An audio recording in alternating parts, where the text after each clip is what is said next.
ఈనాడు చూస్తే కులగణనకు సై అన్నటువంటి వార్తని హైలైట్ చేసింది. జనాభా లెక్కలతో పాటు వివరాల సేకరణ స్వతంత్రం తర్వాత తొలిసారి రాజకీయ వ్యవహారాల కేబినెట్ కమిటీ నిర్ణయం. వివక్ష పాలిత రాష్ట్రాల ప్రక్రియపై కేంద్రం పెదవిరుపు. మా ఒత్తిడి పనిచేసింది ప్రతిపక్ష నిర్దిష్ట గడువుతో పూర్తి చేయాలని సూచన. దేశంలో త్వరలో మొదలయ్యే జనాభా లెక్కల సేకరణతో పాటు కులగణన చేపట్టాలి కేంద్ర ప్రభుత్వం కీలక నిర్ణయం తీసుకుంది. ప్రధానమంత్రి నరేంద్ర మోడీ అధ్యక్షతన బుధవారం జరిగిన రాజకీయ వ్యవహారాల కేబినెట్ కమిటీ సమావేశం దీనికి ఆమోద ముద్ర వేసింది. ఇటీవల కాలంలో లోక్సభలో ప్రతిపక్ష నేత రాహుల్ గాంధీ ఎక్కడ పర్యటించిన కులగణనపైన ప్రధానంగా మాట్లాడుతున్నారు. జనాభా ప్రాతిపదికన ప్రజలకు ప్రాతినిధ్యం కల్పిస్తామని హామీ ఇస్తున్నారు. కాంగ్రెస్ పాలిత తెలంగాణ, కర్ణాటకలతో పాటుగా ఎన్డీఏ కూటమి చేతిలో ఉన్న బీహార్ కూడా కులగణన చేపట్టింది. దీంతో దేశవ్యాప్తంగా అన్ని వైపుల నుంచి డిమాండ్ పెరుగుతూ వచ్చింది.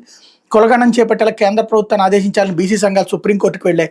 దీంతో పార్లమెంట్లో దీని గురించి వివిధ పక్షాలు ప్రశ్నించినప్పుడు ప్రస్తుత అంశం కోర్టులో ఉన్నందువల్ల స్పందించలేమని కేంద్రం పలుమార్లు సమాధానం ఇచ్చింది. ఏడాది చివరిలో బీహార్లో అసెంబ్లీ ఎన్నికలు జరగనున్న తరుణంలో ఎట్టకేలకు ఓకే చెప్పింది. త్వరలోనే ఈ నిర్ణయం ఆచరణలోకి వస్తుందని ప్రభుత్వ వర్గాలు పేర్కొన్నాయి.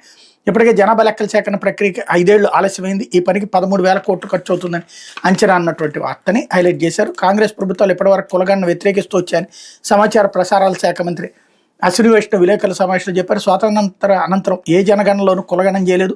కులాల వారి లెక్కలపై కేబినెట్లో చర్చిస్తామని 2010లో అప్పటి ప్రధానమంత్రి మన్మోహన్ సింగ్ లోక్సభలో హామీ ఇచ్చారు. మంత్రివర్గ ఉపసంఘం కూడా ఏర్పాటు చేశారు. అప్పట్లో అత్యధిక రాజకీయ పార్టీలు కులగణనకు అనుకూలంగా అభిప్రాయం వ్యక్తం చేశాయి. అయినప్పటికీ ప్రభుత్వం కులగణనకు బదులు సామాజిక ఆర్థిక కులగణన నిర్వహించింది.